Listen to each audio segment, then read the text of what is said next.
If I had to choose one word for this book, it would be egocentric. It takes so much pride in the Gothic elements it uses to the point that they themselves are a Gothic element. Excess. And it is psychotic. Actually, I take it back. I'll describe it as psychotic. I mean, what other book would start with a charming image of two sticks with animal heads on them? Yep, truly charming. What's worse is that our hero Frank just casually carries a bag full of animal heads with him like it's normal. There's also implications that Frank worships some creation of his that supposedly gives him visions of what he needs to know in the future. Not important. What is important, though, is that our little Frank is portrayed to actually have some sort of sense in his actions, which obviously doesn't make sense to regular readers until you understand that the rest of his happy little family is also kind of insane. His father is so excessive about everything that he and Frank know every measurement of every item in their house no matter what. No, really. And this is consistently brought up in the book. And then there's Eric. Oh boy, Eric. You know, it really doesn't help that the book likes to give you some information in somewhat humorous ways, because the first thing we learn about Eric, other than that he was hospitalized for reasons, is that he has lit multiple dogs on fire. And Frank acts like it's just a casual occurrence. Lock up your hounds, he jokes, while we wonder how one family can be so insane. And that's just chapter 1. Chapter 2 shows us how excessive the writer has made Frank be. He excessively talks about the deaths of family members, excesses over a rabbit, then excessively excesses his first murder. In fact, I've been excessively excessing about excess that the word excess has lost all meaning. Excess. Anyways, let's talk about those family murders first. Now, duh, it's a Gothic book, so these deaths are supposed to be horrific in some form. But what's interesting is that none of them seem too out of place. Like, none of them are superficial in any sense and are actually sort of uncanny in description. I can see a lot of the deaths in this book as realistic, and that is just not fun. Skipping past that, we have the lovely rabbits. Oh boy, there is a lot to talk about here, so let's see how fast I can get past this.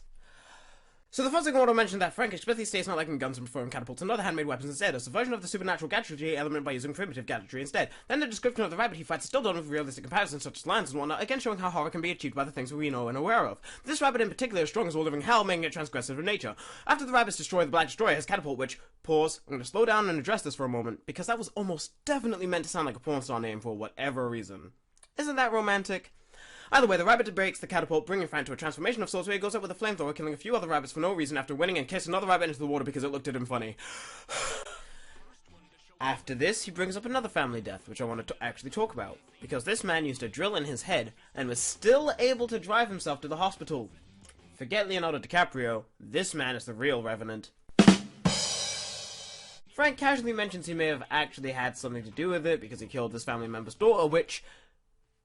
I forgot to mention, Frank has killed 3 people. It was just a phase he was going through. But after mentioning killing this girl, he doesn't talk about her death until the 5th chapter. Sadly out of my jurisdiction for this. Instead, he talks about his murder of Blythe, who he plotted revenge against after he, ironically enough, used a flamethrower on a few of the family rabbits, supposedly by accident. But he doesn't take revenge immediately. Oh no. He waits a year, when Blythe, conveniently, for Frank, has lost his leg and has to use a prosthetic one. While plotting how to kill Blythe, he comes across a slithery snake and just rams it into his leg stump.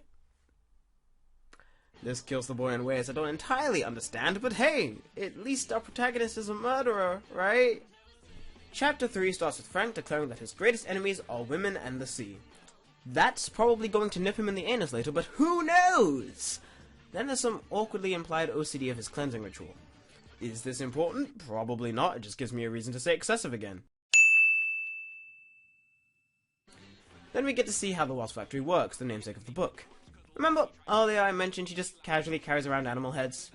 Well, it turns out that any that aren't already on a sacrifice pole, the name of the sticks is said animal heads by the way, have their heads hung to dry like scarily realistic piñatas. Then we learn that he has trapped wasps in the candles he burns, hence the name. Essentially, the Wasp Factory is a mess of torch candles and animal heads that looks and smells worse than the image of your grandparents conceiving a child. That probably describes the book better than the way I tried to describe it at the start. Then after a mention of a shed that holds some totally ambiguous and not at all foreshadowing crates of explosives, Eric calls Frank to have a nice little chat about living the life and eating dogs. I mean, he cooks them, which I guess makes it kind of better, but this man is eating dogs. Those poor pugs and huskies and Lhasa Apsos. That's apparently a dog breed name. Eric's transgressive actions also lead to him shoplifting things for the hell of it, like tampons and party-sized crisp packets which he can't eat because for Christ's sake, could you eat a party-sized packet of crisps? This chapter ends on Frank remarking that Eric is a bit loony, which, if you are yet together, doesn't make Frank any better either. He's still as crazy and unreliable, just a bit more calm about it.